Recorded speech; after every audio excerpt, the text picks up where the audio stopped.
Yep, it is live ভাইয়া, আমি check করে নিলাম। Yeah. Hello everyone. আমার নাম আদিব হাসান। আমি MIT থেকে 2021 সালে ব্যাচেলার্স কমপ্লিট করছি ম্যাথ এবং কম্পিউটার সায়েন্সে। তারপরে আমি মাস্টার্স কমপ্লিট করছি কম্পিউটার সায়েন্সে 2024 সালে। And I will tell you a bit about my journey, how I went to MIT and how I did my bachelor's and master's and what I'm doing now and how it started. So first I'll tell you a few lessons that I have learned over the years, the big goals of this talk. That is, first of all, you have to dream big. That ছোট একটা dream যদি থাকে যে I'm gonna apply to one specific college and ওইখানে যাবো, এটা করলে হবে না। You have to dream big. That's one of the biggest thing you have to do. তারপরে হচ্ছে অনেকে বলে যে যদি একটা সুযোগের অপেক্ষায় থাকতাম, তুমি সুযোগের অপেক্ষায় না থেকে নিজেকে অপরচুনিটি তৈরি করতে হবে, কারণ সুযোগ সবার জন্য চলে আসে না। You have to work hard for it. And then third, এটা হচ্ছে most important, সবকিছুই বৃথা হবে যদি তুমি মানে হার্ড ওয়ার্কিং না হও। সো যতই স্বপ্ন দেখো না কেন, যত রকমের তুমি প্রস্তুতি নাও না কেন, if you are not willing to work hard for it, nothing is going to work. And the fourth one is, if you achieve something, regardless of whatever it is, তোমাকে যে আমার মতো ম্যাথ এবং কম্পিউটার সায়েন্স করতে হবে, that's not what I'm talking about. You can even become a play for Bangladesh. So even if you do that, give something back to the community. So Bangladesh আমাদের দেশ হচ্ছে একটা তৃতীয় বিশ্বের একটা দেশ, অপরচুনিটি অনেক অভাব আছে, অনেক মেধাবী মানুষজন আছে, অনেক মেধাবী ছেলেপেলে আছে যাদেরকে তুমি যদি একটু গাইড করো তারা কিন্তু অনেক কিছু করতে পারে। So give something back to your community. These are the four things that I'll go over, and I'll just start how it began. তো প্রথমে হচ্ছে আমার নাম আদিব হাসান, আমি বাংলাদেশের ময়মনসিংহে বড় হয়েছি। স্পেশালি নেত্রকোনাতে ছিলাম আমি আর ছোটবেলা, ক্লাস 2 পর্যন্ত নেত্রকোনাতেই বড় হয়েছি। তারপরে হচ্ছে ময়মনসিংহ জেলা স্কুলে পড়াশোনা করছি, আনন্দমোহন কলেজ থেকে HSC পাস করছি। আমি পুরোপুরি বাংলা মিডিয়ামে ছিলাম, কোনো ইংলিশ মিডিয়ামে পড়িনি। এবং আমার ফ্যামিলির হচ্ছে ধরো ঢাকাতে কখনো ছিলাম না, মানে ঢাকাতে আমি খুব সময় বড় হই নাই, কিছুই না, জাস্ট ময়মনসিংহে ছিলাম। তারপরে সেখান থেকে শেষ করে আমি MIT-তে চান্স পেয়েছি, MIT-তে ব্যাচেলার্স করছি, তারপরে MIT-তে মাস্টার্স করছি, যেটা বললাম। এখন হচ্ছে আমি রিসার্চ ইঞ্জিনিয়ার হিসেবে একটা স্টার্টআপে কাজ করি, এবং আমার ডে টু ডে কাজ হচ্ছে তোমরা যারা জানো লার্জ ল্যাঙ্গুয়েজ মডেল। তো আমি লার্জ ল্যাঙ্গুয়েজ মডেলগুলো অপটিমাইজ করি ফর পারফরমেন্স, এবং হচ্ছে RAG system, which is retrieval augmented system, যেগুলো হচ্ছে তুমি যদি ChatGPT ইউজ করে থাকো তাহলে দেখবা যে ChatGPT তোমার এখন প্রিভিয়াস হিস্ট্রি কিরকম সেটা জানে। তো এই টাইপের জিনিসগুলো বিল্ড করাতে আমি কাজ করি। এবং আমার ইন্টারেস্ট হচ্ছে ম্যাথ, রিডিং, তারপরে হচ্ছে ঘুরে বেড়ানো, কুকিং, এটসেট্রা, এই টাইপের জিনিস। So let me tell you how it all began, kind of, যে what was I like in high school. তো তুমি দেখতে পেতেছো I was pretty much a nerd. তো ছোটবেলা আমি অনেক বই পড়তে পছন্দ করতাম, এবং যখন আমি বই পড়তাম তখন দেখতাম কি অনেক কিছু আছে বইয়ের মধ্যে, যেমন বইয়ের মধ্যে স্নোফলের কথা লেখা আছে, তুষারপাত। তারপরে বইয়ের মধ্যে আছে অরোরার কথা, আইফেল টাওয়ার। তো এগুলো যখন দেখতাম I kind of felt like I want to see those things by myself. মানে বইয়ে পড়তেছি, that's good, but I want to do those things myself. I don't want to just stay in the small town where I was growing up. Because আমি যখন বড় হই আমার জন্য কিন্তু কোনো মেজর কোনো গোল ছিল না। আমার বাবা মা কিন্তু কখনো চিন্তা করে নাই যে আমি গণিত অলিম্পিয়াড করবো, তারপরে কিংবা বিদেশে যাবো, এরকম কিছু ছিল না। আমার জন্য এক্সপেকটেশনটা ছিল একটা মিডল ক্লাস ফ্যামিলির ছেলের জন্য যেটা এক্সপেকটেশন থাকে, যে তুমি বড় হবা, একটা ভালো ইউনিভার্সিটিতে পড়াশোনা করবা, তারপরে একটা সরকারি চাকরি পাবা।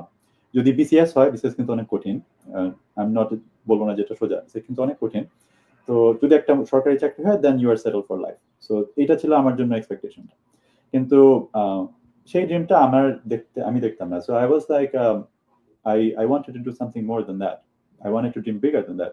Because আমি যখন দেখি যে গল্পের মধ্যে বলা আছে Eiffel tower, I want to see that Eiffel Tower. I don't want to just hear about it.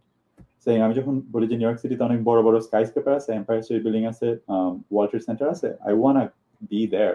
I want to work at World Trade Center. I don't want to just look at it from the pictures. তো সেটা ছিল আমার kind of গোল। এবং আমি অনেক বই পড়তাম ছোটবেলা থেকে, এখনো অনেক বই পড়ি। এবং this is like a very important thing for you, যে বই পড়াটা হচ্ছে অন্য একটা মানুষের পার্সপেক্টিভ, একটা জ্ঞানী মানুষের পার্সপেক্টিভ তুমি পাইতেছো। তো সেরকমের জিনিসটা খুবই জরুরি। এবং হাই স্কুলে থাকতে আমি আরো কিছু কাজ করতাম, নার্ডি জিনিসপত্র, যেমন গণিত অলিম্পিয়াড করতাম আমি, তারপরে আমার কলেজে একটা ম্যাথ ক্লাব চালাইছিলাম, তারপরে আমি হচ্ছে একটা রিসার্চ পেপার পাবলিশ করছিলাম, অ্যাকচুয়ালি 2টা রিসার্চ পেপার পাবলিশ করছিলাম, একটা ইউনিভার্সিটি অফ ক্যালিফোর্নিয়া প্রফেসরের সাথে। তারপরে লেটেক, তোমরা যারা রিসার্চ পেপার লিখে থাকো অথবা ম্যাথ নিয়ে কাজ করে থাকো, you probably know about LaTeX. এটা হচ্ছে মাইক্রোসফট ওয়ার্ডের মতো, but for academic stuff, this is what people use. আমি বাংলায় লেটেক লেখার জন্য একটা প্যাকেজ বানাইছিলাম, যেটা একটু পপুলার হয়েছিল প্রায় 8-9 বছর আগে। তো সেগুলো জিনিস ছিল আমার এক্সট্রা কারিকুলার অ্যাক্টিভিটি। আর আমি যখন বড় হই, আমি কিন্তু আসলে এমআইটির নামও জানতাম না, বিকজ আমি যখন বড় হই ময়মনসিংহে, সে সময় বাসায় কারো ইন্টারনেট ছিল না, আমার কোনো কম্পিউটারও ছিল না, কিছুই ছিল না, এবং ফোনে ইন্টারনেটও ছিল না। সো ইউ ক্যান ইমাজিন যে আমি যখন ধরো আমি বলতেছি 2010 সালের কথা, সেই সময় পত্রিকাতে দেখতাম, আচ্ছা বাংলাদেশ থেকে একজন পাইছে স্ট্যানফোর্ডে, বাংলাদেশ থেকে একজন হার্ভার্ডে চান্স পেয়েছে, এমআইটি চান্স পেয়েছে। তো ওই সময় ওইটুকুই জানা ছিল, কিন্তু এমআইটি যে আমেরিকার কোন শহরে ওইটা আমি জানতাম না। তো সেরকম একটা ব্যাকগ্রাউন্ড থেকে আমি বলছি যে from there I made it to MIT.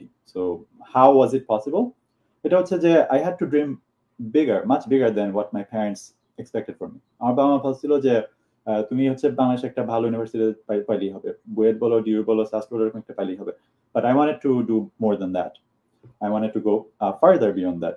So আমার ড্রিমটা ছিল যে আমি আরো ভালো কোনো একটা ইউনিভার্সিটিতে পড়াশোনা করবো। সো সেটা ছিল, যখন আমি পত্রিকাতে দেখতাম যে বাংলাদেশ থেকে কেউ পাইছে, then I was like, okay, I have to do that myself as well. তো এরপরে এমআইটিতে আমি কিভাবে যাব? আমাকে এমন তো না যে ধরো আমার তেমন কোনো আদার কোয়ালিটি ছিল, যে আমি তো ধরো অন্য কিছু পারতাম না, নাচ গানও তেমন কিছু পারি না, তারপরে আর কোনো কোয়ালিটি না। একটা জিনিস আমি বুঝতে পারি যখন বড় হই, যে আমি গণিতে ভালো, আমি অঙ্ক ভালো করতে পারতাম। So that was probably the only thing I realise, যে আর কোনো তেমন কোয়ালিটি আমার ছিল না ছোটবেলায়, জাস্ট অঙ্কে খুব ভালো। তো যেহেতু অঙ্কে ভালো, জাস্ট থিঙ্কিং ঠিক আছে, maybe this is something I can do, this is something I can do better than. তো গণিত অলিম্পিয়াডে আমার শুরুটা হয়েছিল এইভাবে যে আমি তখন পেপারে দেখছিলাম যে বিজ্ঞাপন গণিতের অলিম্পিয়াড হবে আমাদের স্কুলে। তো তখন হচ্ছে একদিন আর কি গেছিলাম, এবং প্রথমবার যখন যাই তখন তো আমি প্রিপারেশনে তেমন কিছু নেই, জাস্ট হচ্ছে ওখানে ফ্রিতে খাবার দেয়, আমার বন্ধুরা পরীক্ষা দিতে গেছিল, তো আমিও দিছিলাম ওখানে, বুঝছো। তো পরীক্ষা যখন দিলাম, পরীক্ষা দেওয়ার পরে দেখলাম যে অ্যাকচুয়ালি অঙ্কগুলো করতে মজাই লাগতেছে, এবং আমি প্রথমবারই প্রাইজ পাই আঞ্চলিক পর্যায়ে। পরে আঞ্চলিক পর্যায়ের পরে আমার হচ্ছে জাতীয় পর্যায়ে রাখ করে। তো জাতীয় পর্যায়ে যাওয়ার আগেও তো ময়মনসিংহে তেমন বইপত্র নাই গণিতের কিছু, জাস্ট বড় ক্লাসের অঙ্কের বইগুলো একটু পড়ে টরে আবার পরীক্ষা দিতে গেছিলাম। তো সেখানে আমি প্রাইজ পেয়ে যাই। তখন আমি বুঝতে পারলাম যে অ্যাকচুয়ালি মেবি গণিতে একটু মনোযোগ দেওয়া দরকার, কারণ গণিতে আমার আসলে ভালো হইতেছে। তো এরপরে আর কি যখন জাতীয় পর্যায়ে ভালো করলাম, তারপরে একসময় গণিত ক্যাম্পের ডাক আসলো, তো গণিত ক্যাম্পে তো অনেক রিসোর্স পাইলাম, বইপত্র পেলাম, তারপরে সেখানে অঙ্ক করে টরে আমি গণিত অলিম্পিয়াডে আন্তর্জাতিক পর্যায়ে গেলাম। এটা হচ্ছে 2014 সালের ছবি, যখন আমি তারপরে আমি মধ্যে 3বার ব্রোঞ্জ মেডেল পাই। একবার হচ্ছে খুব ছোট একটা ভুলের কারণে, একটা অ্যারিথমেটিক ভুলের কারণে আমার সিলভার মেডেল মিস হয়, 2 মার্কের জন্য সিলভার মেডেলটা মিস হয়। তো সেটার পরে আর কি গণিত অলিম্পিয়াড তো হইলো। তারপরে হ্যাঁ, বাংলাদেশ থেকে আমি সবচেয়ে কম বয়সে আমি পার্টিসিপেট করছিলাম টু দিস ডে, এন্ড সবচেয়ে কম বয়সে মেডেল পেয়েছিলাম টু দিস ডে। প্রায় 10-12 বছর হয়ে গেছে, but still that record is unbeaten. তো সেটা ছিল আমার সবচেয়ে বড় ইসিয়া, গণিত অলিম্পিয়াড। দেন 2 নাম্বার ছিল, আমি সবসময় গণিত পড়াইতেও পছন্দ করতাম। তো যখন আমি ময়মনসিংহে ফেরত আসি গণিত ক্যাম্প থেকে, তখন আমি যেটা দেখি যে ময়মনসিংহে তো আসলে তেমন গণিতের বইপত্র পাওয়া যায় না তেমন, বা তেমন রিসোর্স নাই। তো আমি হচ্ছে সেখানে গণিত অলিম্পিয়াডে আমরা কয়েকজন মিলে একটা গণিতের ম্যাথ ক্লাব খুলি। সেই ম্যাথ ক্লাবে শুরু থেকে আমরা ছিলাম। তো সেই ম্যাথ ক্লাবটা আসলে অনেক ভালো করে, এখানে তোমরা যারা দেখতে পাইতেছো, আমাদের এখানে 2 জন এমআইটিতে পড়ছে, আমি এবং আমার এক বন্ধু এখানে এমআইটিতে পড়ছে, এবং এখানে 3 জন আইএমওতে পার্টিসিপেট করছে এখান থেকে, এবং মেডেলও পাইছে।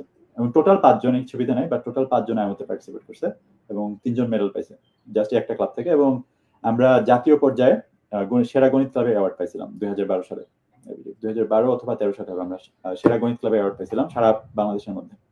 তো এবং জাতীয় পর্যায়ে ক্লাবটা অনেক ভালো করে, যে বাংলাদেশের জাতীয় গণিত অলিম্পিয়াডে প্রায় ধরো 75টার মতো প্রাইজ দেওয়া হয়, এর মধ্যে ধরো 15-20টা জাস্ট একটা ক্লাবই পাইতো আমরা যখন আমাদের পিক ইয়ার গুলো ছিল।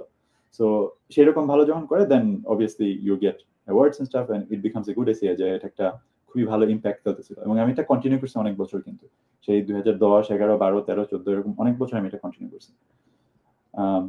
তারপরে সেই ক্লাব থেকে আরেকটা জিনিস আসলো, যে যখন ক্লাবের নোট টোট লিখতে হইতো বাংলা লেটেক ম্যাথের, তো আমি দেখলাম যে লেটেকে লিখতে ভালো হয়, কিন্তু বাংলা লেটেক লেখার তেমন কোনো একটা সিস্টেম ছিল না তখন ভালো। তো সেই জন্য আমি একটা লেটেকের প্যাকেজ লিখলাম, যেটা আমার আরেকটা এক্সট্রা কারিকুলার অ্যাক্টিভিটি হইলো। নেক্সট হচ্ছে আমার থার্ড ইসে কম্পিউটার সায়েন্স রিসার্চ। তো কম্পিউটার সায়েন্স রিসার্চটা যেটা হলো, যে আমি একটা ইউনিভার্সিটির প্রফেসরের সাথে কাজ করছিলাম, ইউসি আরবাইন। এটা হচ্ছে খুবই র্যান্ডমলি আমি অফারটা পাইছিলাম যে তার সাথে রিমোটলি কাজ করার। তো তার সাথে আমি কাজ করি প্রায় 1 বছর, এবং সেখানে আমার একটা পেপারও পাবলিশ হয়, আমি ফার্স্ট অথর হিসেবে। তো সেই পেপারটা একটা খুবই বড় ভূমিকা ছিল, এবং তিনি আমার জন্য একটা রেকমেন্ডেশন লিখছিলেন।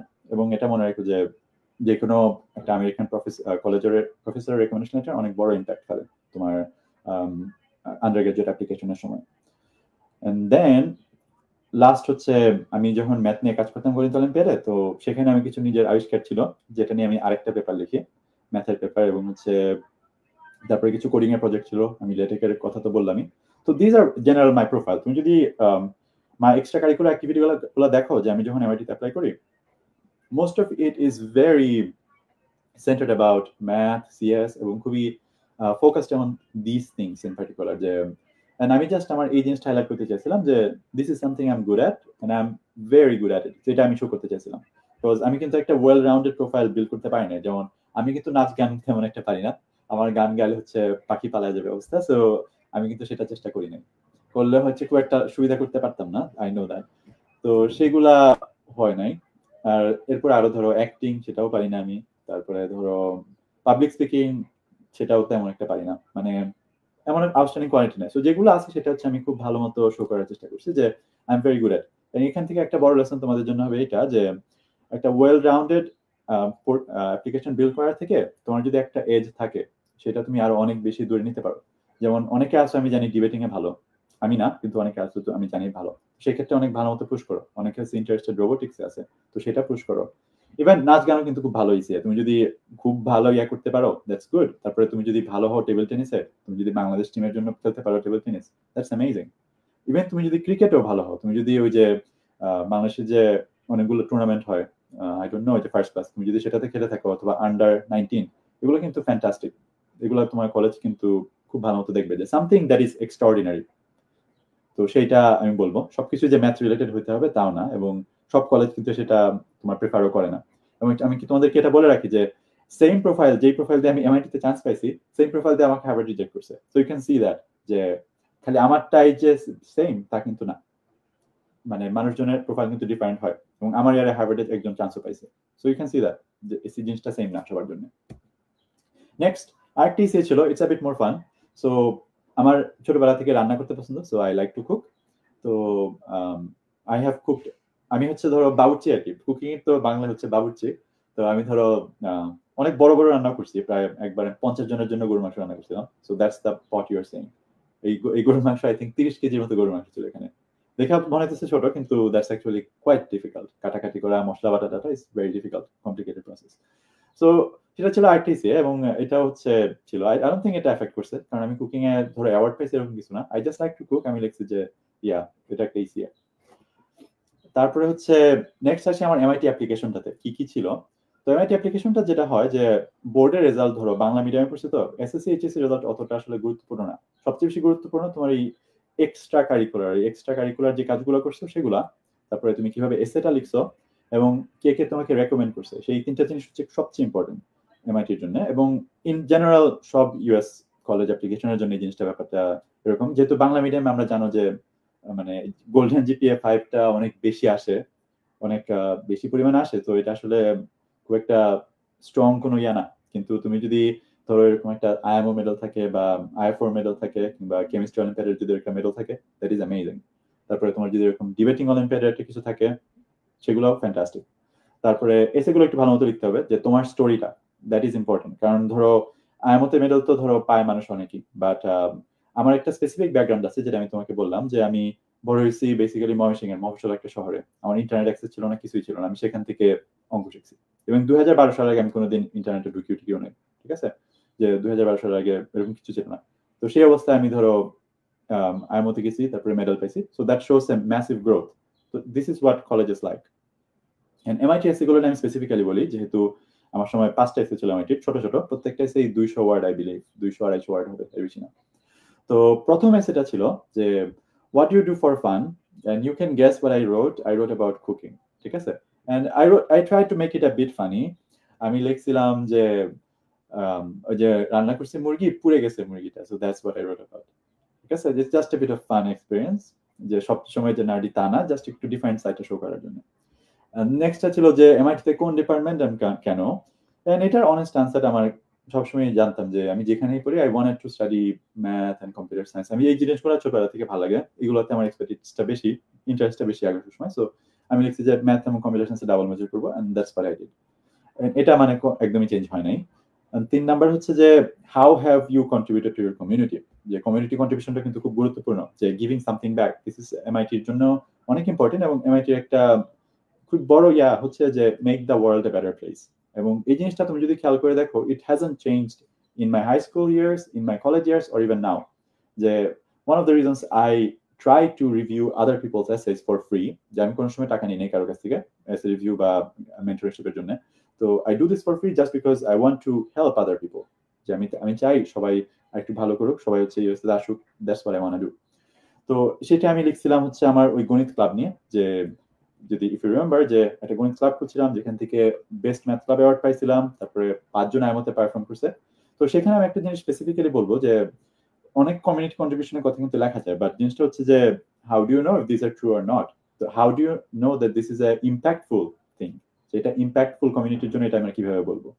তো সেইটা বোঝা যায় হচ্ছে যদি তোমার কোনো একটা দেখানোর মতো কিছু থাকে, যেমন আমার ছিল যে বেস্ট ম্যাথ ক্লাব অ্যাওয়ার্ড পাইছি, একটা অ্যাকচুয়াল অ্যাওয়ার্ড আছে আমার, যে তারপরে হচ্ছে 5 জন এখান থেকে আমার মতো গেছিল, তারপরে ন্যাশনালে বিশাল পরিমাণে অংশে প্রাইজ পেতাম আমরা, 75 মধ্যে যদি 15 হয়, বুঝতে পারতেছো 20% প্রাইস জাস্ট একটা প্লেস থেকে পাইতেছে, এবং নট ইভেন ঢাকা, সেটা ঢাকাও না। তো এরকম যদি হয়, that's a massive improvement, right? তো সেগুলো হচ্ছে ইম্প্যাক্টফুল, এগুলো লিখতে হবে। And then 3 number, describe the world you come from. তো আমি সেটা লিখছিলাম যে I always wanted to be hardworking, আমার হার্ড ওয়ার্ক করতে পছন্দ হয়, this is I got inspired from my mother, যে আমার মা হচ্ছে আমার দেখা সবচেয়ে হার্ড ওয়ার্কিং পারসন, মানে অনেক সবকিছু আমার মা খুব ভালো মতো ম্যানেজ করে, তারপরে যাগুলো করে, so I'm very inspired by that. So this was about my mother. And the last one হচ্ছে সবচেয়ে সিগনিফিক্যান্ট চ্যালেঞ্জটা কি ছিল। সবচেয়ে সিগনিফিক্যান্ট চ্যালেঞ্জটা লিখছিলাম যে আমি ধরো গণিত অলিম্পিয়াডে 2 মার্কের জন্য সিলভার মিস করছিলাম, এটাতে অবশ্যই অনেক খুব খারাপ লাগছিল, কিন্তু আমি সেটা থেকে হাল ছেড়ে দেই নাই। আমি সেটার পরে হচ্ছে অনেক পরিমাণে পরিশ্রম করছি, এবং হচ্ছে পরবর্তীতে একটা রিসার্চ পেপার পাবলিশ করছি, যে I didn't give up on math because I missed a medal. I actually worked really hard to move past it. আর তোমার কাছে লাগতে পারে একটা অলিম্পিয়াডের একটা পরীক্ষায় একটু একটা মেডাল মিস করছো, তাতে কি হয়েছে, বাট ওই সময় বুঝতেই পারতেছো যে গণিত অলিম্পিয়াডের জন্য আমি অনেক মাস ধরে প্রিপারেশন নিয়েছিলাম, মাসের পর মাস। তো সেইটা যদি করো, যে সেই সময় যদি একটা জিনিস অল্প কিছু মিস্টেকের জন্য ভুল হয়, অবশ্যই অনেক খারাপ লাগে। তো সেইখানে আমি বলবো যে ওভারঅল আমার এই 4টা এসেতে দেখো যে আমি যে প্রথম 4টা লেসনের কথা বলছিলাম সেটা কিভাবে আসতেছে। So I'll go back to the lessons that I talked about first. যে ড্রিম বিগ, সেটা আমি বললাম যে আমার বাবা মা চাইছিল যে বাংলাদেশের বুয়েট ডিও কিছুতে পড়লেই হবে, বাট আমি বলছিলাম যে okay, I also wanna work harder, দেখি যে আমি অন্য এমআইটির মতো কোথাও চান্স পাই কিনা। 2 নম্বর হচ্ছে ক্রিয়েট অপরচুনিটিস। তো আমি ছিলাম ময়মনসিংহে, চিন্তা করে দেখো এখানে কিন্তু ঢাকার মতো অত অলিম্পিয়াডের খবরও জানা, অনেক ইন্টারনেটে ছিল না যে আমি এগুলো নিয়ে জানবো, তাই না? তো অপরচুনিটি আমি কিভাবে ক্রিয়েট করবো, সেই গণিত অলিম্পিয়াডের কথা একবার জানলাম, সেখানে অনেক পরিশ্রম দিলাম। তারপরে হচ্ছে আমি যে ইউসি আরবাইনের এক প্রফেসরের সাথে কাজ করলাম, আই রিচড আউট টু হিম, ঠিক আছে, যে আমার কাছে মনে হয়েছে যে হিজ ওয়ার্ক ইজ ইন্টারেস্টিং, আমার কাছে লাগছে যে I can contribute, I like to do this kind of stuff, graph theory ম্যাথের আমার ভালো লাগছে, so I reached out to him. এবং আমি কিন্তু ভাবি না সে বললো যে yeah I would be interested to work with you, আমি তো ভাবি না এটা, I just reach out to him, সে বলছে যে হ্যাঁ করো, সেখানে আমি একটা অপরচুনিটি ক্রিয়েট করছি। সেম হচ্ছে ধরো যে ওই যে গণিতের ক্লাবটা, এটাও তো একটা অপরচুনিটি যে নিজে থেকে পুশ করা, তাই না? তো তোমাকে হচ্ছে সবসময় আরেকজন কিছু একটা আসবে তোমার জন্য, সেটার জন্য বসে থাকলে হবে না, যে you have to push for it yourself. 3 number হচ্ছে ওয়ার্ক হার্ড। তো সেটা আমি বলবো যে এত কিছু ম্যানেজ করা, যে ধরো এটা কিন্তু অনেক কষ্ট ছিল, বই পড়তাম, তারপরে ম্যাথ অলিম্পিয়াড ম্যানেজ করো, তারপরে প্যাকেজ রিসার্চ ম্যানেজ করা, তো সবকিছু is a lot of time commitment. এবং আমার মনে আছে ধরো যখন আমি আইএমওতে যাই প্রথমবার, যখন মেডেল পাই, তখন ছিল এইচএসসি, আমার এসএসসি সময় ছিল তখন। তো এসএসসি ছিল এসএসসি সরি ক্লাস 10 এর কথা বলতেছি আমি। তো 10 মনে হয় তখন প্রি টেস্ট পরীক্ষার একদম আগে ওর সাথে, তো ওই দুইটা জিনিস ম্যানেজ করা, যে সবকিছু যাতে ঠিকঠাক মতো হয়, প্রি টেস্ট এগুলো যাতে ভালো হয়, আবার আইএমওতে যাও, সেম কলেজের পড়া অবস্থায় একসময় হাফ ইয়ারলি চেঞ্জ ছিল, আইএমওর ঠিক আগে আর আবেগ পরে, তো সেগুলো ম্যানেজ করা, so this requires a lot of work. তো সেগুলোর জন্য তোমাকে একটু অবশ্যই কাজ করতে হবে। আই রিমেম্বার যে আমি যখন হাই স্কুলে পড়তাম কিংবা কলেজে পড়তাম, আনন্দমোহন কলেজে, দেন তোমার এই প্রাইভেট ট্যাবেট বলো, তারপরে এই ম্যাথ অলিম্পিয়াড বলো, সবকিছু মিলে I use to work probably 14 hours a day, 14-15 hours a day, মানে ঘুমের সময়টা আর খাওয়া দাওয়া ইত্যাদি ছাড়া বাকি যা সময় আছে, দেন the whole time I used to do something this or that. তো এরকম আর কি পরিশ্রম করতে হবে, বিকজ তোমরা যদি পরিশ্রম না করো, যদি শুয়ে স্বপ্ন দেখো যে ও ইয়া আমি হচ্ছে লটারিতে $1 মিলিয়ন উইন করবো, that's not gonna happen, you have to work hard for it. একটা হচ্ছে স্বপ্ন দেখা এবং সেই স্বপ্নের জন্য কাজ করাটা খুবই important. Now I am gonna go back, যে আমার এসে গুলোর কথা বলছিলাম যে this are the ones. So first one is I cook, second হচ্ছে আমার ECS department, electronics engineering and computer science, যেখানে আমি কম্পিউটার সায়েন্সে মেজর করছি এবং ম্যাথেও মেজর করছি, so double major. And then math club এবং ম্যাথ ক্লাবের নোটগুলো শেয়ার করছি, এবং আমার এনভায়রনমেন্টটা ছিল আমার মাকে নিয়ে লেখা। এন্ড আমার সিগনিফিকেন্ট জানা ছিল missing my silver and learning from my mistakes. এরপরে হচ্ছে এমআইটিতে আরো কিছু ব্যাপার আছে, যে একটা অপশনাল এসে আছে, বুঝছো? তো তোমরা হচ্ছে পাঁচটা, যে কোনো ইউনিভার্সিটিতে আমি বলবো যে যদি দেখো যে একটা অপশনাল এসে আছে, সেখানে হচ্ছে তুমি তোমার স্টোরিটা বলতে পারো। যেমন এমআইটির অপশনাল এসেতে আমি হচ্ছে বললাম যে কিভাবে আমার ইন্টারনেট অ্যাক্সেস ছিল না 2012 সালে, সেখান থেকে আমি একটা সিএস এর রিসার্চ পেপার পাবলিশ করেছিলাম within 4 years. So that rapid growth কিভাবে হলো সেটা নিয়ে আমি লিখছিলাম। যে আই যে মানে এটা জাস্ট এটা শো করে যে if I just get a little bit of opportunity, I can produce a lot of stuff. তো সেই জিনিসটা আমার শো করতে চেষ্টা করছিলাম। নেক্সট হচ্ছে রেকমেন্ডেশন লেটার। তো টিপিক্যালি তোমার স্কুলের ইংরেজি টিচার, একজন হিউম্যানিটি টিচার, ইউজুয়ালি ইংরেজি টিচার, তারপরে ম্যাথের টিচার কিংবা সায়েন্সের টিচার এবং কাউন্সিলর, তারা তোমার জন্য রেকমেন্ডেশন লেটার লিখে। কিন্তু আমার ক্ষেত্রে একটু স্পেশালিটি ছিল, আমার এই 3টা রেকমেন্ডেশন লেটার তো ছিলই, বাট এটার ছাড়াও তোমার হচ্ছে আমি যেহেতু গণিত অলিম্পিয়াড করছিলাম, গণিত অলিম্পিয়াডের কোচ ব্র্যাক ইউনিভার্সিটির প্রফেসর ডক্টর মাহবুব মজুমদার, উনি আমার জন্য একটা রেকমেন্ডেশন লেটার লিখছিলেন। তারপরে যেই প্রফেসরের আন্ডারে কাজ করছিলাম রিসার্চ পেপার, উনি আমার জন্য একটা লিখছিলেন। এন্ড লাস্ট আরেকটা পাইছিলাম আমি হচ্ছে ইউএস এর আইএমও টিমের যে কোচ ডক্টর পোশান লো, উনি হচ্ছে কার্নেগি মেলনের প্রফেসর, উনি আমার জন্য একটা রেকমেন্ডেশন লেটার লিখছিলেন। এখন এটা হচ্ছে কিভাবে হলো যে ইউএস এর আইএমও টিমের কোচ কিভাবে হলো, এর কারণটা হলো যে উনি বাংলাদেশে আসছিলেন, ডক্টর মাহবুব মজুমদার আমাদের যে আইএমও কোচ, উনার ইনভাইটে বাংলাদেশে আসছিলেন ম্যাথের কিছু সেমিনার করতে। তো সেই সমস্ত সেমিনারে আমি সমস্ত অর্গানাইজেশন, তারপরে তার সাথে ক্লোজলি কাজ করা, সেগুলো সবকিছু আমি করছিলাম। এবং উনার রেকমেন্ডেশন লেটারটা কিন্তু আমার ম্যাথ স্কিলস নিয়ে ছিল না, কারণ আমি তো তার আন্ডারে ম্যাথ নিয়ে কিছুই করি নাই।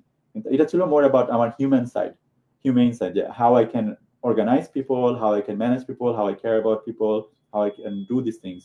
সো সেইটা নিয়ে ছিল উনার রেকমেন্ডেশন লেটারটা। So that is also important, যে সবকিছু যে একদম সায়েন্স বেসড হইতে হবে, সবকিছু যে একদম সায়েন্স ফোকাস হইতে হবে তা কিন্তু না, তোমার এই ম্যাথেরটাও কিন্তু ম্যাটার করে, রাইট? তো নেক্সট আমি যাই হচ্ছে এমআইটি একটা স্পেসিফিক থিং, যেটা হচ্ছে রিসার্চ পোর্টফোলিও এবং মেকার পোর্টফোলিও। তো রিসার্চ পোর্টফোলিও হচ্ছে এমআইটি যেহেতু খুবই একটা স্টেম ওরিয়েন্টেড স্কুল, এটা সব কলেজে থাকে না, এটা হচ্ছে তোমার শুধু এমআইটিতেই ছিল, মনে হয় একটা দুইটা কলেজে যেটাতে ছিলাম অ্যাপ্লাই করছিলাম ছিল, যে রিসার্চ করার জন্য তোমার ম্যাথে যে সিএস এর রিসার্চ পেপার পাবলিশ করছিলাম সেইগুলা আমি সেখানে দিতে পারছিলাম। দেন হচ্ছে আমার যে একটা লেটেকের প্যাকেজ কথা বলছিলাম সেটা লিখছিলাম, তারপর আরো কিছু ছিল যে সেটে হেল্প করার জন্য একটা tutor and other things. So maker portfolio, research portfolio, এগুলা আমি সাবমিট করছিলাম। এবং লাস্ট হচ্ছে যে expected financial contribution.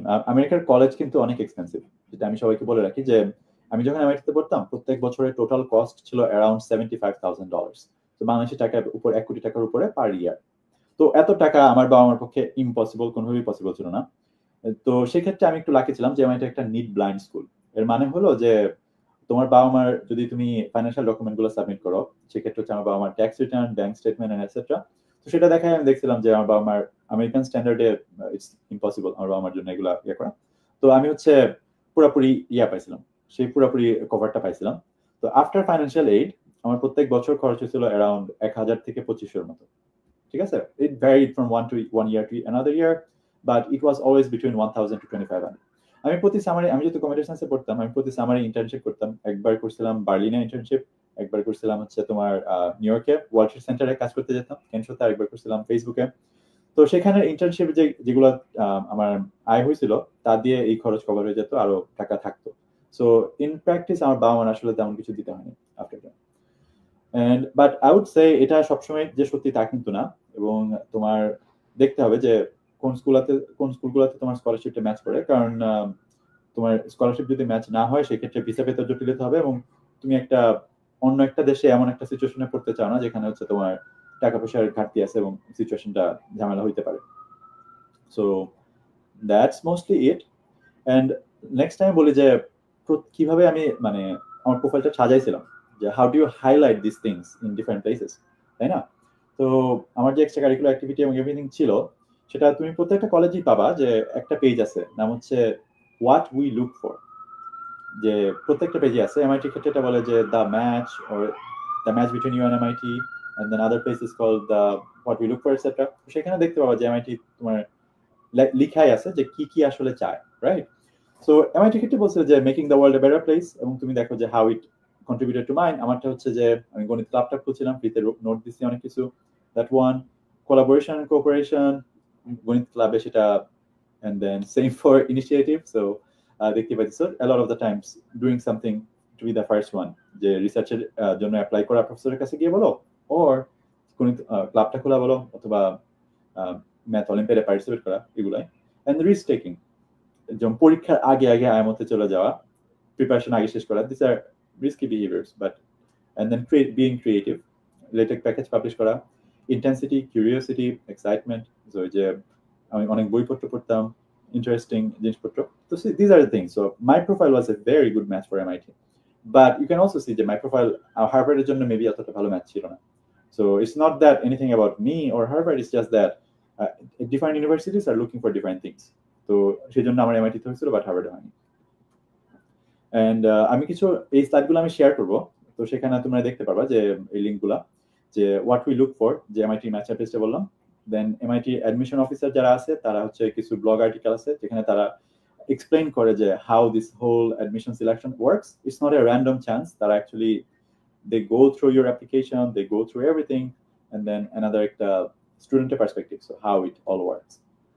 And then lastly, আমি জানি যে এখন তোমাদের এখন যারা এসএ লিখো তাদের জন্য ফ্রি এআই তে এসএ রিভিউ করার জন্য আমি কিছু বানিয়েছিলাম, সো তোমার কলেজ অ্যাপ্লিকেশন গাইড করার জন্য এবং এসএআর জন্য। So this are more free resources, এগুলোর জন্য কোনো টাকা লাগবে না, কোনো কিছু, কোনো পেইডও না, কিছু না, just you have to click on this links and you can review your essays and get some tips and things like those.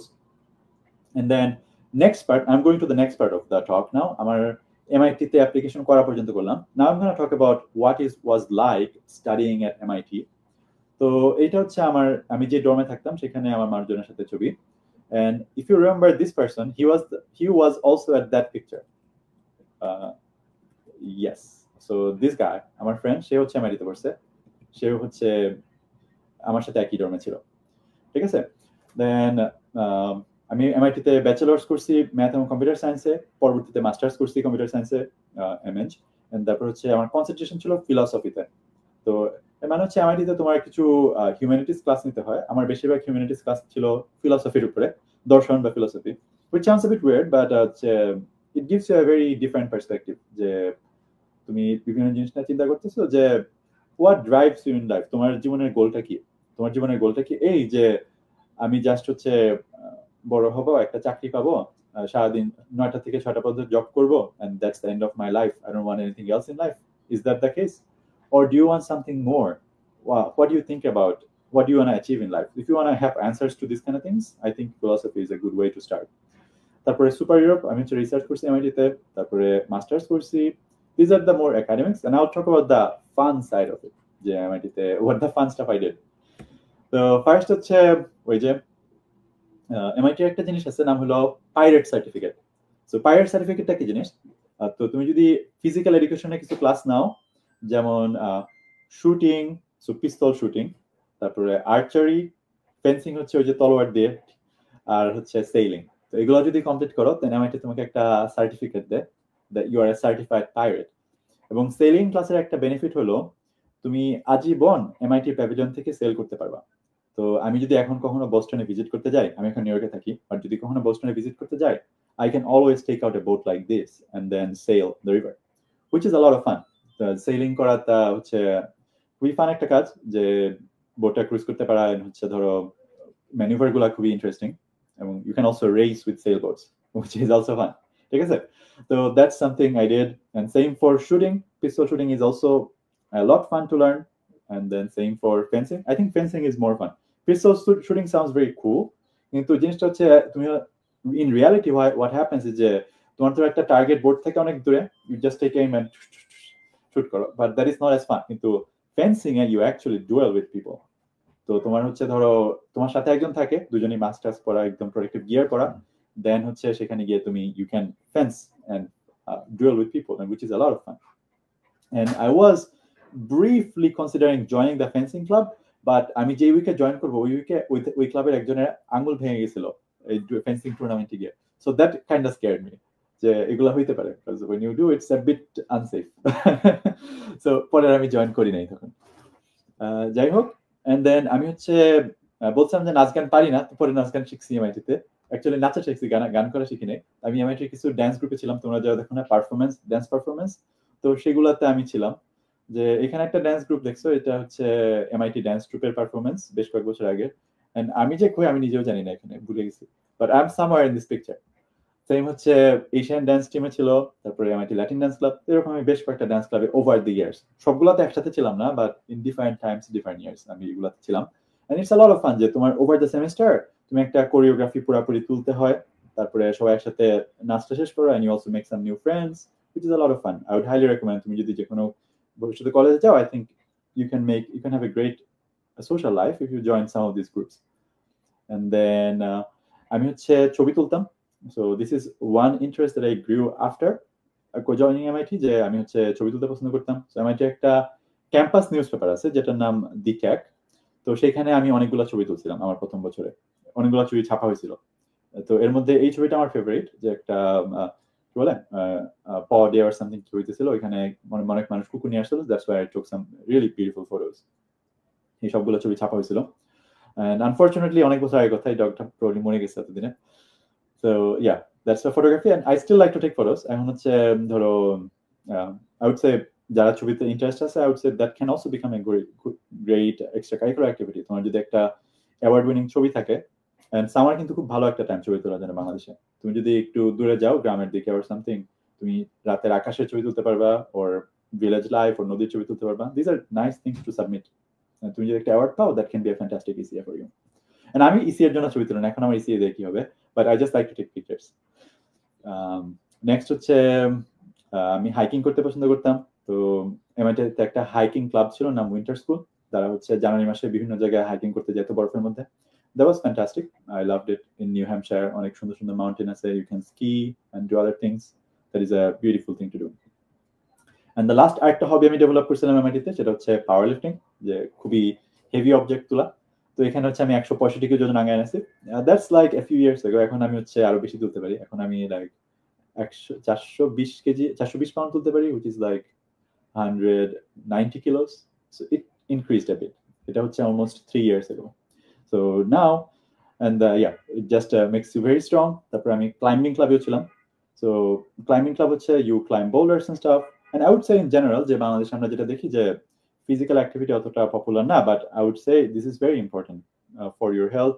না হলে ধরো 40-50 গিয়ে তোমার জয়েন্ট পেইন হবে, হাঁটুতে পেইন হবে, শোল্ডার পেইন হবে, তারপরে আরো অনেক সমস্যা তো হয়। So I would say try to be active a bit, try to work out a bit.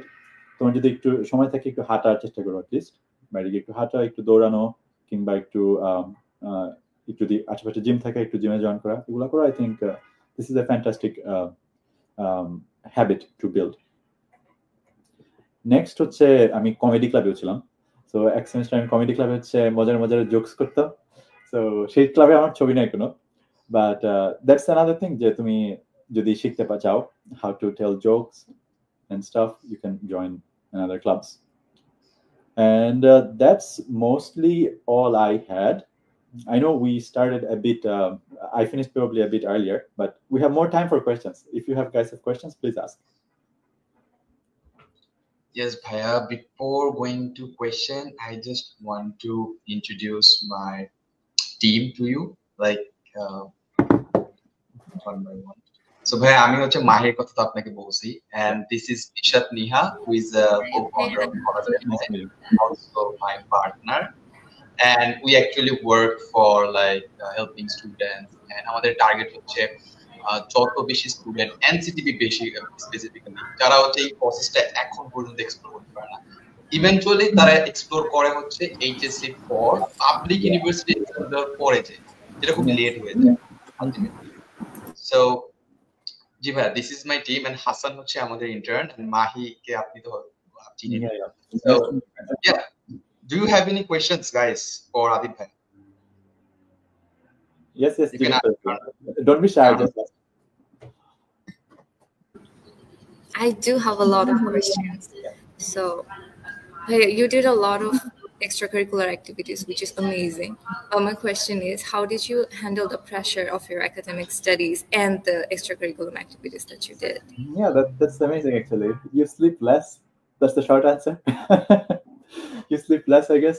But the long answerটা হলো যে আমি যেটা করার চেষ্টা করতাম যে গণিত অলিম্পিয়াডের সিজনটা ইজ ভেরি স্পেসিফিক, যে গণিত অলিম্পিয়াড শুরু হয় ধরো জানুয়ারিতে এন্ড আইএমওটা শেষ হয়ে যায় জুলাইয়ের মাঝখানে, রাইট? সো আমি যেটা করার চেষ্টা করতাম যে প্রত্যেক বছরই গণিত অলিম্পিয়াডের পরে আর কি সিলেবাসটা কভার করার চেষ্টা করতাম যত দ্রুত সম্ভব। কারণ ওই সময়টা ধরো আইএমওর পরে 3-4 মাস অনেক বড় একটা গ্যাপ পাওয়া যায়। ওই সময় there is not much going on in math olympiad side at least. তো ওই সময়টাতে আমি যতটুকু পারতাম হচ্ছে সিলেবাসটা কভার করে রাখার চেষ্টা করতাম ইদার সামনের বছর ওর ফাইনালের আগে। এন্ড সেম যাতে হচ্ছে তোমার ধরো ওই আইএমওর টাইমটাতে আমার অতটা প্রিপারেশন না নিতে হয়। ফর ইনস্ট্যান্স যখন আমার ক্লাস 10 এ পড়া অবস্থায় আইএমওতে যেতে হলো, আই থিঙ্ক প্রি টেস্টের ইমিডিয়েট আগে অথবা পরে, আই ডোন্ট রিমেম্বার। সো ওই সময় আমি প্রি টেস্টের জন্য লিটারালি একদিনে পড়তে পারিনি, বিকজ ইম্পসিবল, তখন আইএমওর প্রেশার অনেক বেশি ছিল। সো আমি যেটা করছিলাম যে জাস্ট প্রি টেস্টের পড়া অনেক আগে শেষ করে রাখছিলাম এন্ড জাস্ট নোট করে রাখছিলাম যাতে একটু পরীক্ষার আগের দিন রাতে একটু দেখে তারপরে চলে যেতে পারি। এন্ড অবভিয়াসলি তোমার এটা করলে হচ্ছে ক্লাসে ফার্স্ট হতে পারবে না, but if that's the goal I think আইএমওতে করা পসিবল না। বাট তুমি যদি ক্লাসে ফার্স্ট না হয় ফিফথ হও এন্ড স্টিল এরকম যদি হয় then it's probably better in my opinion. এটা তো বাংলাদেশে ছিল, এমআইটি তে কিভাবে এত কিছু হ্যান্ডেল করা Oh, হয়েছে? MIT তে I think the same idea that you sleep less. MIT তে যেটা হয়েছে যে well, you have to work hard, honestly. You have to work hard and then routine maintain করতে হবে। যে ধরো তুমি যদি ডিফারেন্ট জিনিস করতে চাও যে কোন সময় কোনটা করতেছো, যে সেটা খুবই ইম্পর্টেন্ট। এই জিনিসটা আমি সবাইকে বলবো যে খেয়াল রাখো যে what you are trying to do and কোন সময় কোনটা করতে চাও। যেমন প্রথম 1-2 মাস, প্রথম 1 মাস আই গেস 3 মাসের সেমিস্টার, তো 1 মাস ধরো এমআইটি তে এতটা চাপ থাকে না। That's when you can focus more on the extracurriculars and then পরে হচ্ছে তোমার চাপ একটু একাডেমিক বেড়ে যায়, সেই সময় তোমার এগুলা এতটা করা হয় না। যেমন যদি ধরো ফিজিক্যাল ওই যে এক্সারসাইজ ক্লাসগুলো যেমন সেইলিং, শুটিং, এগুলো হচ্ছে কোয়ার্টার অর্থাৎ 1.5 মাসের ক্লাস। সো আমি টিপিক্যালি প্রথম মান্থ এন্ড হাফ নিতাম। আর ড্যান্স পারফরমেন্সটা আই উড সে ওটা আসলে তেমন টাইম নেয় না, ওটা হচ্ছে উইকেন্ডে ধরো 1 আওয়ার প্র্যাকটিস করো। So it's more like a break for you, I would say.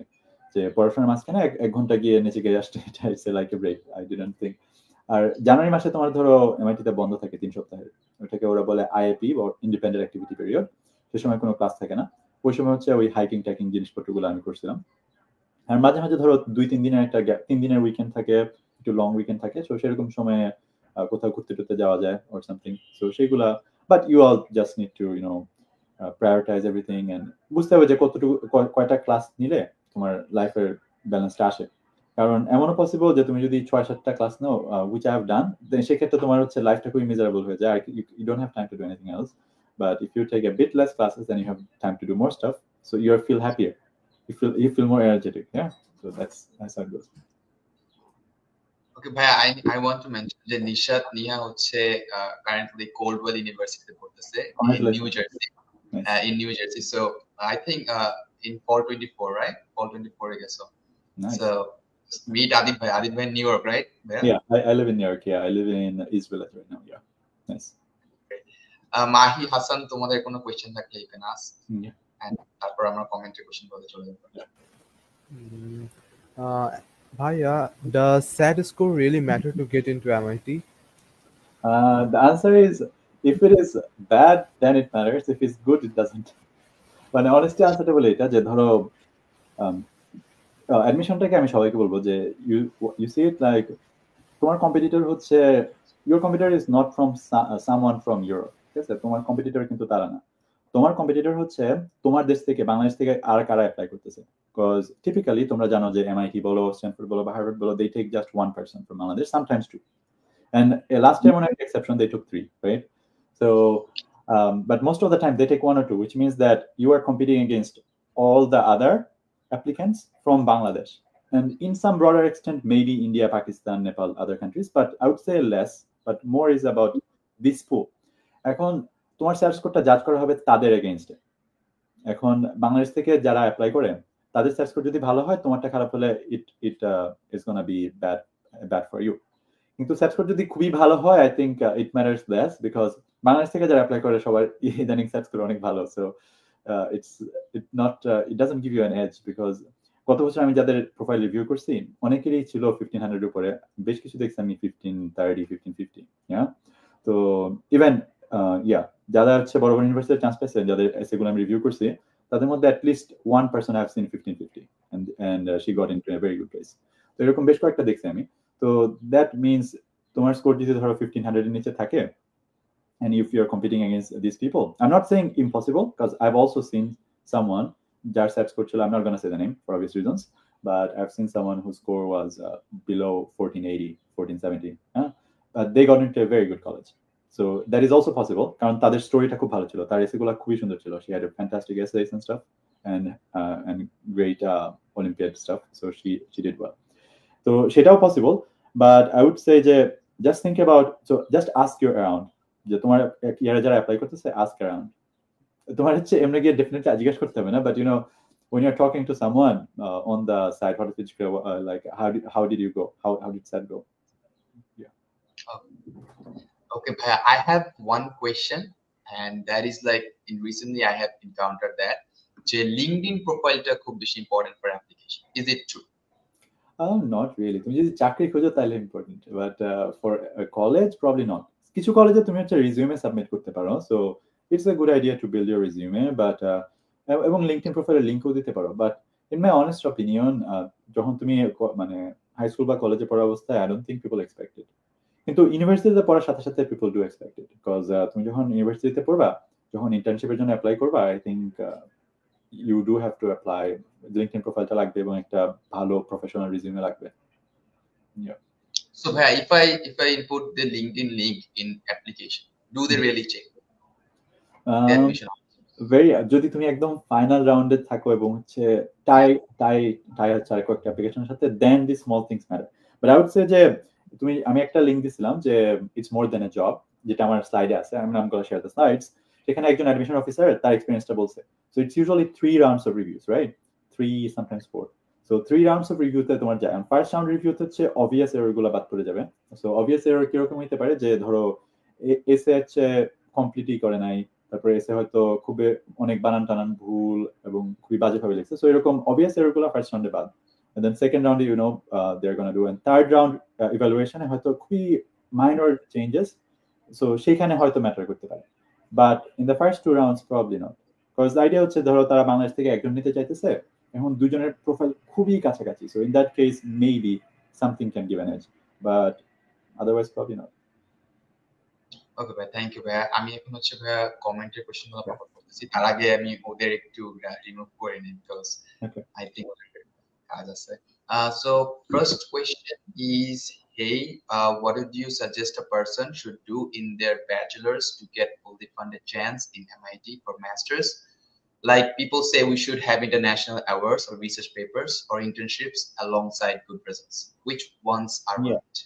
So আমি একটা জিনিস ক্লারিফাই করি, সো আমি কিন্তু এমআইটিতে মাস্টার্স এর জন্য আলাদা করে অ্যাপ্লাই করি নাই, তো আমার এমআইটিতে গ্রেডস ভালো ছিল, mostly based on grades I got the masters offer, which is MIT একটা ইন্টারনাল প্রোগ্রাম আছে, সো সিনিয়র ইয়ারে you can apply for it, you can, and I don't think it's মানে রিকোয়ারমেন্টস খুব বেশি কঠিন কিছু না, the way I'm saying it's not like তোমার GPA 4 out of 4 হতে হবে, but it's more like if you have a good enough GPA and if you have a professor kind of willing to fund you, you can always get a master's offer from MIT.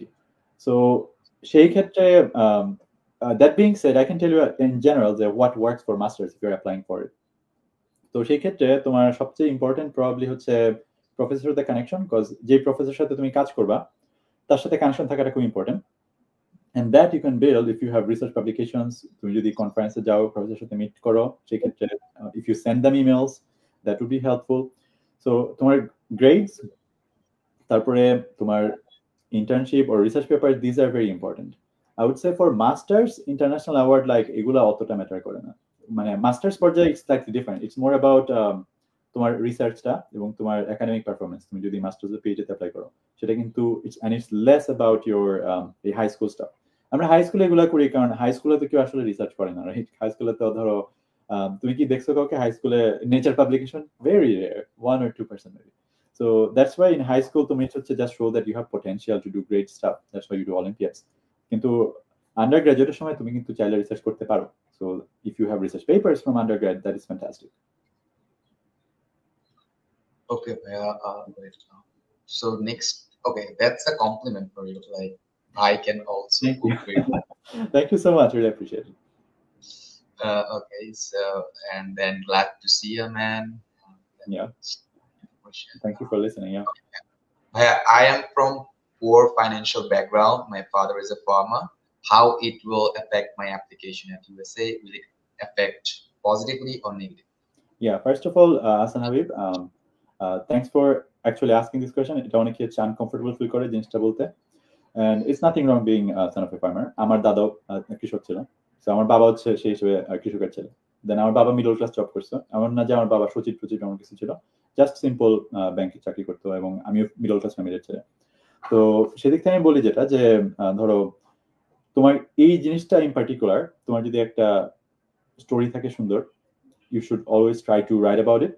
এবং second, আমি যেটা বলবো যে আমেরিকার application কিন্তু অনেক expensive, right? তো সেই ক্ষেত্রে তোমার অবশ্যই একটা প্ল্যান বি থাকতে হবে। What if this plan A of US admission doesn't work out? তো তোমার সেই ক্ষেত্রে প্ল্যান বিটা কি? সো প্ল্যান বিটা হতে পারে এরকম, বাংলাদেশে কিছু এডমিশন দিতে পারো ভালো ভালো জায়গায়।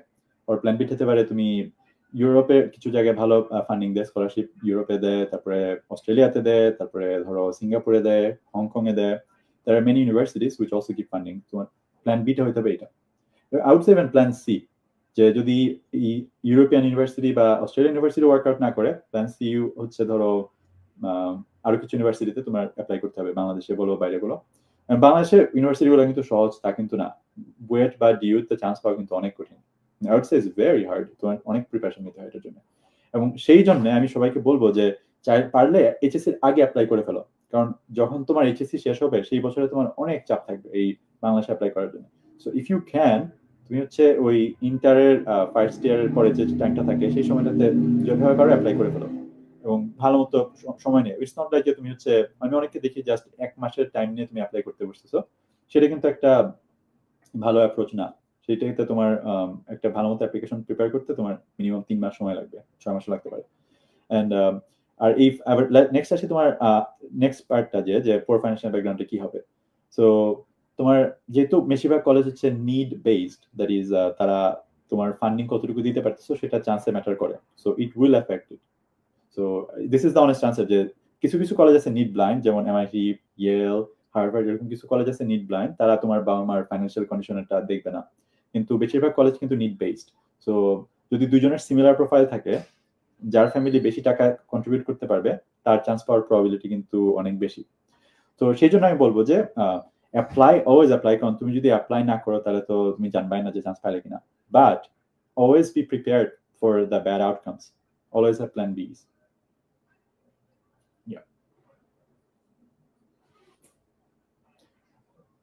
Yeah, what kind of ECA profile can help securing full rides? So I would say it depends, তোমার যতটুকু ভালো করার যায় চেষ্টা করো, because at the end of the day it comes down to তোমার আশেপাশে কারা আছে। যে তোমাকে দেখতে হবে কি, যে কলেজের পার্সপেক্টিভ থেকে জিনিসটা চিন্তা করো। তুমি যদি একটা স্টুডেন্টকে ফুল রাইড দিতে, কিন্তু তাদের অনেক খরচ হয়, কারণ আমেরিকার বেশিরভাগ কলেজের ধরো 70K, 75K, 80K পার ইয়ার খরচ, এবং 4 বছরে তোমার খরচটা হচ্ছে almost 350K, right? So like 300K minimum. So সেরকম যদি খরচ হয়, তো you are asking for that kind of money from this college. So you need to convince them that you are very smart, you're going to be very impactful.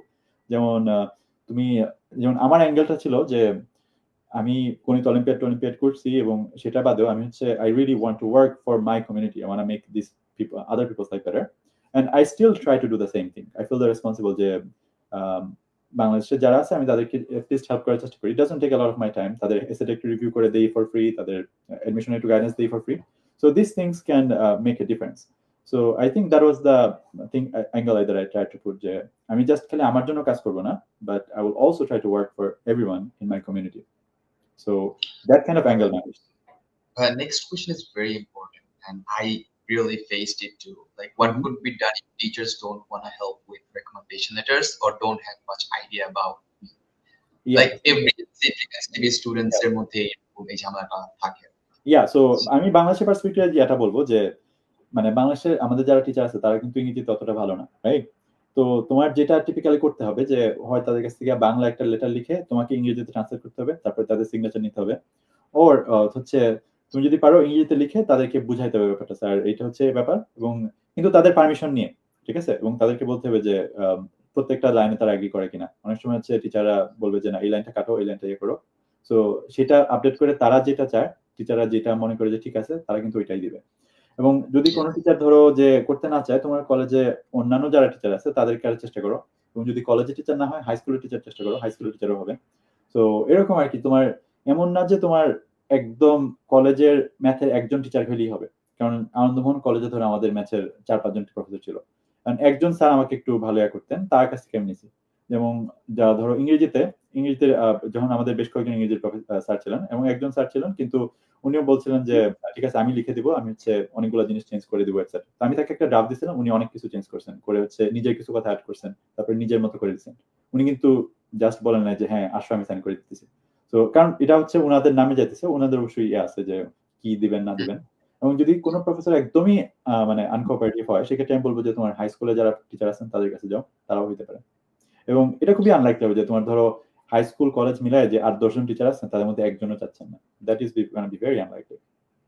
Yes, same case for me. আমিও অনেক টিচারের কাছে ট্রাস্টে গেছিলাম, so they are like confusing যে এটা তুমি কোথায় দিবা এন্ড কোথায় আমার নাম ব্যবহার করব, দে আর ভেরি লাইক কনফিউজিং যে কি হবে।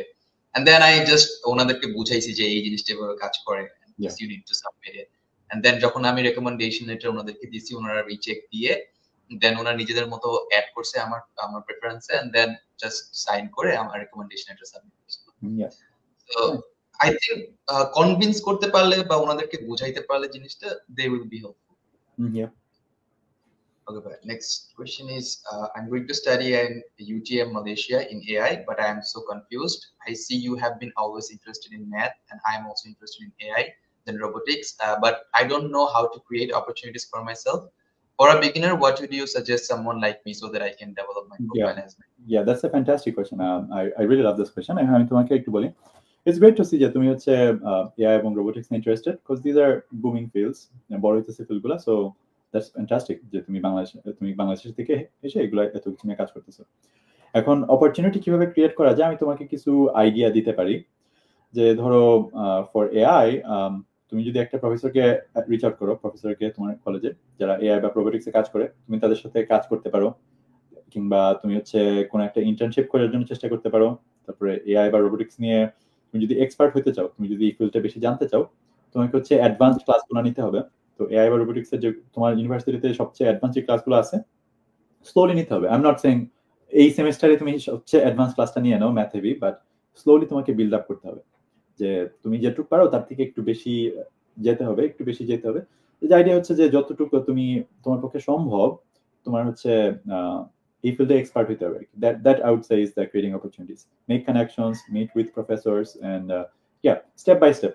সো কেউ ধরো একদম ফার্স্ট স্টেপেই গিয়ে ধরো MIT-তে কিংবা ইয়াতে হঠাৎ করে হয় না, but it's like a step by step process, তাই না? যে তোমার যদি একটা জায়গায় ভালো ইন্টার্নশিপ অফার আসে, তুমি সেটা দেখায় নেক্সট আরো ভালো একটা ইন্টার্নশিপ পেতে পারবা, কিংবা আরো ভালো একটা জায়গায় মাস্টার্স অফার পেতে পারবা, এবং সেই মাস্টার্স দেখায় তুমি হচ্ছে আরো উপরে উঠতে পারবা। So it's like A ladder. Okay, Bhaiya. I think she got the answer. Okay, webinar recording হ্যাঁ থাকবে। আরেকটা compliment, Bhaiya, your estimate is great. You're welcome. Thank you. And I myself, Bhaiya, to be honest, I use it too. And also I used the college admission manager. Yeah. Both are amazing. And it only helped all 25 applicants. It's amazing. Yeah, I really have to hear that. And কোনো কারণে জানি দুইটার rating অনেক খারাপ। I don't know, some people don't like it still. I don't know. I'll have to make it better. Yeah, first দিকে অনেকের feedback আমি নিছিলাম, এন্ড তারা বলছে যে আপনি যেভাবে রিভিউ করেন নরমালি, ওই AI থেকেও সেম টাইপের রিভিউ গুলো আসতেছিল। হ্যাঁ, কারণ আমি ড্রপ করছি এটা। Yeah. All right. Okay, but next question is very big, I think. Hi, I'm Hassan. I have a question about a passion project that could help me get into a good university in the US. I am really unsure about what I should and I shouldn't do.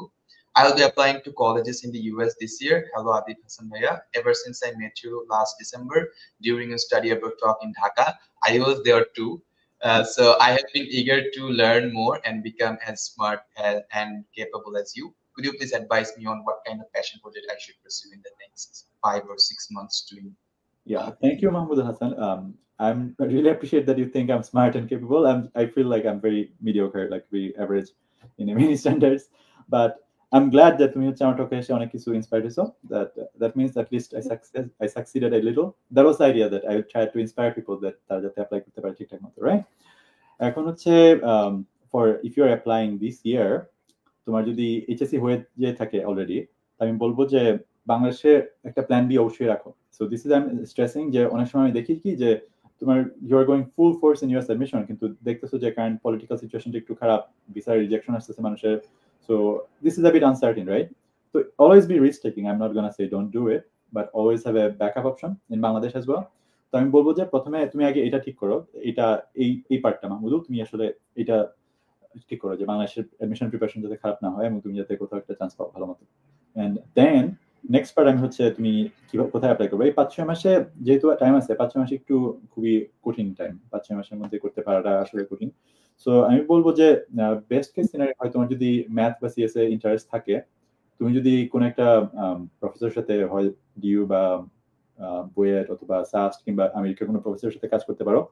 6 মাসের মধ্যে research project is probably a good place to show some skills. কিংবা I have a following question on that, please. Yes. Sorry to interrupt. সেটা হচ্ছে ভাইয়া, you said যে Dhaka university or Bangladesh university অথবা বিদেশি ইউনিভার্সিটিতে রিসার্চ প্রজেক্টের জন্য তাদেরকে লাইক রিচ আউট করা। সো এই জিনিসটা লাইক অনেক লাইক মানুষ বা স্টুডেন্টরা করতে পারে না, বা তারা কিভাবে করবে তারা জানে না, লাইক কোল্ড ইমেইলিং বা তারা ভয় পায় বা এরকম কিছু।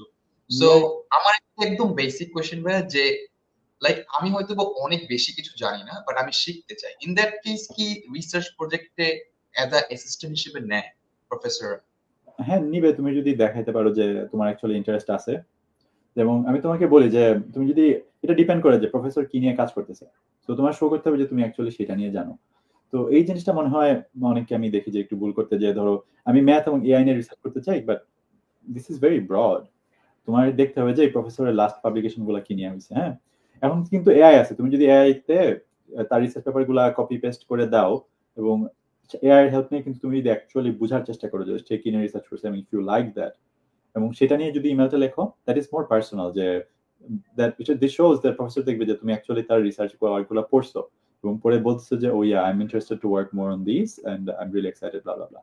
তো সেইটা বললে কিন্তু অনেক ভালো হয়। ভার্সেস চিন্তা করো দুইটা ইমেল, একটা হচ্ছে যে আমি এ এবং রিসার্চ নিয়ে অনেক passionate, could you please give me a chance to work with your project, versus I really like your work on this graph theoretic node. I think this is a very interesting idea, and I also think this and this about it.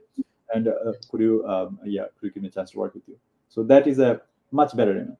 So I think that is the important part. এবং even এটার পরেও তুমি দেখবা যে অনেক professor না করবে কারণ তার অনেক বেশি গ্রাজুয়েট স্টুডেন্ট আছে, ঠিক আছে? তো ইট ডাজন্ট মিন হাল ছেড়ে দেওয়ার কিছু নাই। তুমি 10 জনের কাছে রিচ আউট করো, 20 জনের কাছে করো, একজন তোমার তো একজন দরকার, খালি একজন যদি অ্যাকসেপ্ট করে তারই তো হবে। So that's all that matters. Okay, thank you. Let's go to the next question.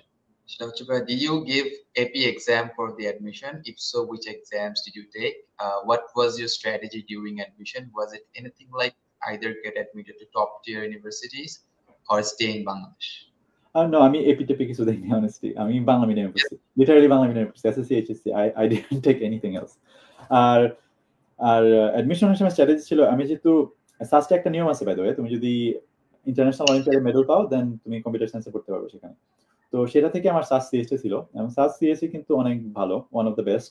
BUET CSC আছে, তারপরে হচ্ছে তোমার ডিইউ সিএসসি আছে, ওগুলো better than SUST, a bit better maybe, but in terms of other things SUST is very good, probably the third place definitely. এবং সাস্ট থেকে পড়ে অনেক মানুষ কিন্তু আমার এক ফ্রেন্ড ক্যামব্রিজে গেছে সাস্ট থেকে পড়ে, আরেক ফ্রেন্ড গেছে হচ্ছে বস্টন ইউনিভার্সিটিতে, কয়েকজন গেছে নানা এরকম ভালো ভালো ইউনিভার্সিটিতে কিন্তু গেছে, নর্থ ওয়েস্টার্নে গেছে। তো সেইখান থেকে আমি দেখছিলাম যে আমার যেহেতু একটা আসি বাংলাদেশে, so probably I don't have to push too hard for it, সেই জন্য আমি এমআইটিতে অ্যাপ্লাই করছিলাম। কারণ আমি জানতাম যে যদি এমআইটিতে না হয় আমি সাস্ট সিএসসিতে পড়বো, পড়াশোনা শেষ করবে হচ্ছে অনেক জায়গায় দেখতেছি অনেক ভালো ভালো জায়গায় যাইতেছে, so I would probably try that. So that was the strategy. Great. ভাইয়া আপনি কি এসএটি সাবজেক্ট টেস্ট দিছিলেন তখন? Like Subject while test I was হ্যাঁ আমাদের হ্যাঁ, সময় এটা ছিল এসএসসি সাবজেক্ট টেস্ট দিছিলাম ম্যাথ ফিজিক্স আর কেমিস্ট্রি এখন তো মনে হয় না এগুলো আই থিংক ইয়েস ভাইয়া, আমি আপনার পোর্টফোলিও যখন দেখছিলাম তখন আমি দেখলাম যে আপনি হচ্ছে ফিজিক্স এর যে সাবজেক্ট টেস্ট আছে ওটা মনে হয় টিউটরিং করতেন। আমি টিউটরিং বলতে মানে একটা এআই টিউটর না এআই না মানে জাস্ট সিম্পল একটা টিউটর বানাইছিলাম দ্যাট ওয়াজ ফর ফ্রি এটাও গিটহাবে ছিল ইটস নট লাইক আমি নিজে টিউটরিং করতাম so I never actually took like paid positions in any of this so it was all of that was just ওটা একটা সাইড প্রজেক্ট ছিল যে একটা কোড লিখছিলাম যেটা তোমার এই স্ট্যাট ফিজিক্স এর প্রবলেম সলভ করতে পারে এটা একটা জেনারেল কোয়েশ্চেন যে I have no national division ACA, is it possible to get both tuition scholarship if I take the SAT? Hello Shahida let me be কোন সময় তো আমি এটা বলতে পারি না যে ধরো something is impossible because I have also seen someone in that range get a very close to full ride at one of the colleges but this is very extreme but with this তোমার যদি ধরো international award না থাকে it becomes very difficult so আমি তোমাকে বলবো যে তুমি বাংলাদেশের জন্য বাংলাদেশে অ্যাটলিস্ট ইউনিভার্সিটিতে ভালো একটা ইউনিভার্সিটিতে পড়ার ফার্স্ট চেষ্টা করো এবং এগুলো অ্যাপ্লাই তো অবশ্যই করবা কারণ তুমি যদি অ্যাপ্লাই না করো হয়তো আমি জানি না তুমি কিরকম ভালো এসে লিখতে পারো হয়তো এরকম যে তোমার একটা খুবই ইউনিক স্টোরি আছে এবং তুমি খুব সুন্দর করে এটা লিখছো সেভাবে চান্স হয়ে যেতে পারে I don't know about that কিন্তু আমি বলবো এটার জন্য অপেক্ষা করে বসে থেকো না বেটার হবে তুমি বাংলাদেশের জন্য প্রিপারেশন নাও এবং যদি ইউএসএ তে না হয় হার ছেড়ে দেওয়ার কিছু নেই তুমি হচ্ছে বাংলাদেশে পড়াশোনা করবা পড়াশোনার পাশাপাশি রিসার্চ করবা একটু কিছু পাবলিশ করবা করে মাস্টার্স ও পিএইচডি জন্য অ্যাপ্লাই করবা life is very long so একটা জায়গায় ফেল হলে মানুষের থেমে যাওয়ার কিছু নাই ঠিক আছে you can always go on যে আমি আমার মধ্যে ফেল করছি দেখে যদি বলতাম যে না অ্যাপ্লাই করবো না কিছুই করবো না just this is it then I don't think I would be able to get into MIT so you just need to take the next step it's always about the next step.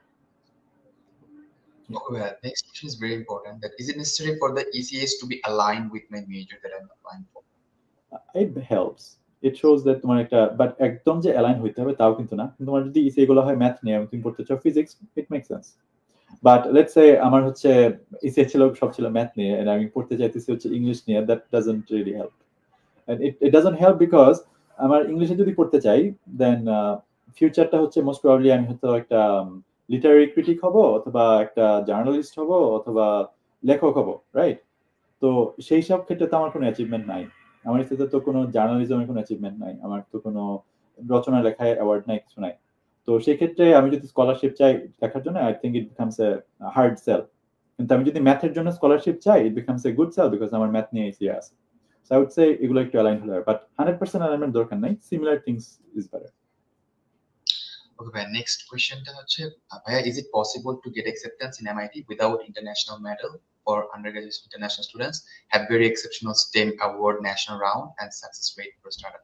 ভাইয়া I want to add this question like এটার সাথে একটু add করতে যে like সবাই বলে যে MIT তে টিকতে হইলে অলিম্পিয়াড নার্ড এই ম্যাথ গিক হইতে হবে is it really true like এইটার সাথে আমার MIT তে অনেক ইন্টারন্যাশনাল পিয়ার ছিল যাদের মেডেল ছিল না কিন্তু they also had something very exceptional so আমার একজন MIT পিয়ার ছিল যে অলরেডি ছিল Forbes 30 under 30 ঠিক আছে সো এরকমের ম্যাসিভ অ্যাচিভমেন্ট ছিল অথবা আরেকজন ছিল যে হচ্ছে তোমার ধরো একটা কোম্পানি বানাইছে স্টার্টআপ কথা বলতেছো তো his company got acquired before he even joined MIT so people had very success story so MIT যে ইন্টারন্যাশনাল মেডেল লাগবে তা কিন্তু না বাট ব্যাপারটা হলো যে you need something that is just as impressive কারণ going back যে তুমি হচ্ছে যখন অ্যাপ্লাই করবে MIT তে you're going to be competing with international medalists from Bangladesh so you need something that is just as impressive as their medals তুমি যদি সেরকম একটা অ্যাচিভমেন্ট থাকে তুমি যেটা বলছো যে একটা ন্যাশনাল খুবই ভালো স্টেম অ্যাওয়ার্ড আছে এবং তোমার স্টার্টআপ কোম্পানি যদি এরকম ভালো সাকসেস থাকে প্রোডাক্ট মার্কেট ফিট থাকে এবং অলরেডি যদি একটা ভালো রেভিনিউ স্ট্রিম থাকে you can show that oh yeah these are good things সেক্ষেত্রে you can probably get an international medal but I'm just focusing that তোমার কম্পিটিটর কিন্তু হচ্ছে তোমার কান্ট্রি থেকে আর যারা অ্যাপ্লাই করতেছে তারা and you have to compare your profile against them.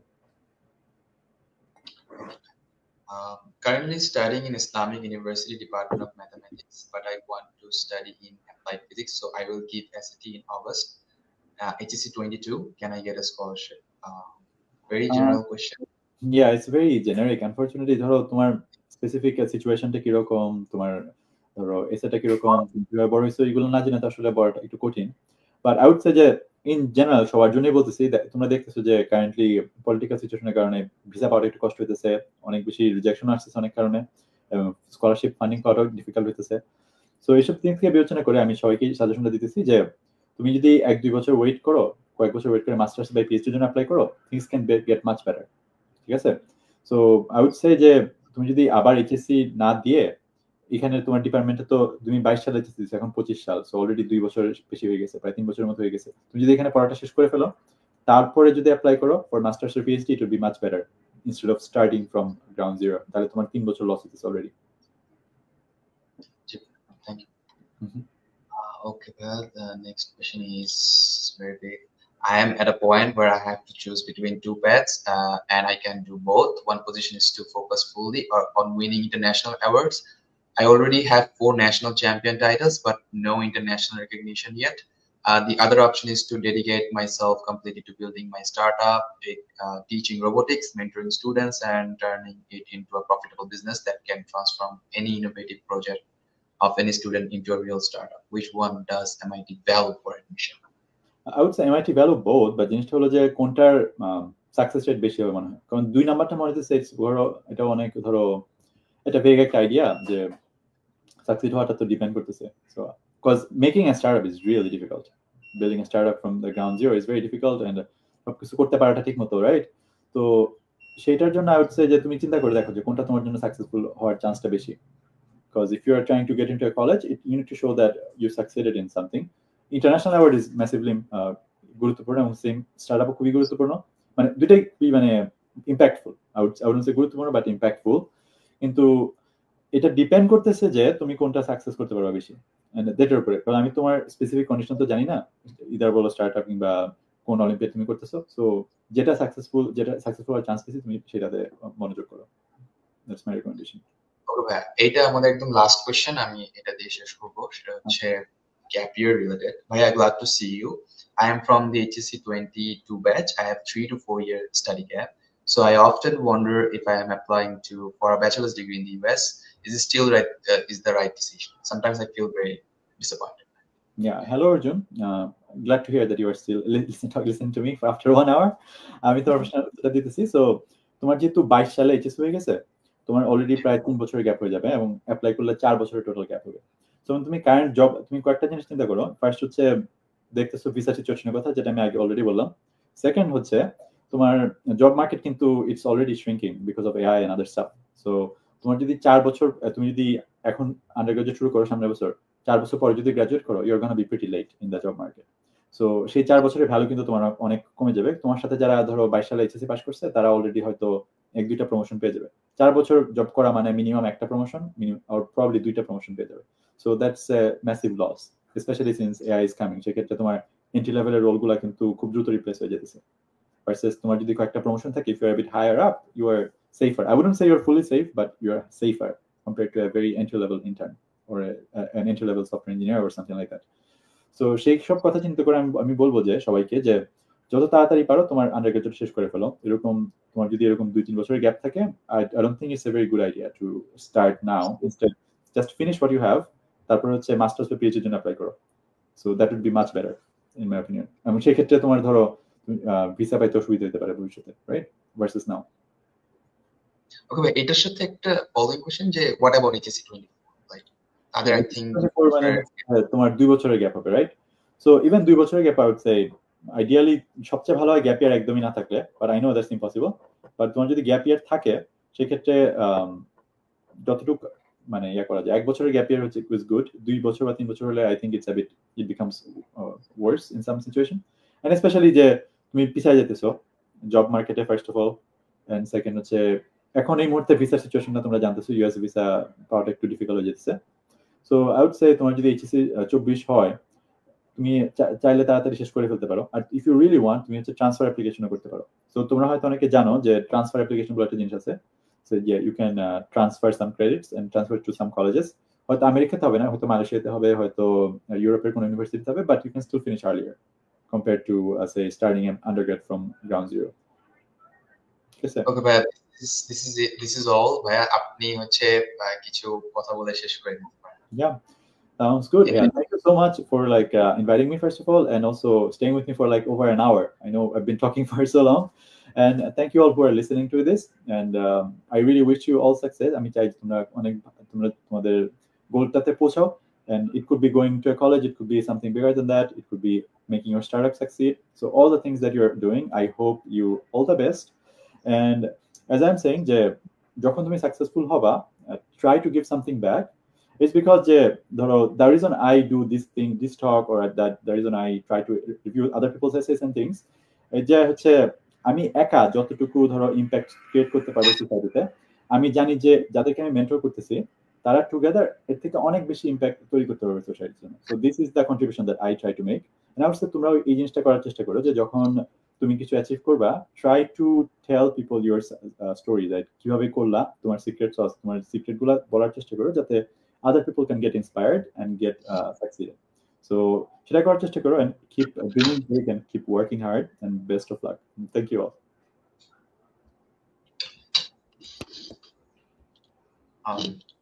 All right. Thank you so much, Bhaiya, for joining this webinar. And আমরা অনেক কিছু শিখলাম আপনার থেকে। And as always, like আমি আগেও আপনার সেমিনারে গিয়েছিলাম in like international mother language auditorium এখানে Sri Lanka. So yeah, thank you, Bhaiya. Thank you so much, Bhaiya. Thanks again, and pray for us, like for the future applicant jara apply korbe. And that's it. Bye bye. Thank you, Midul. Best of luck, and yeah, good to see you. Bye.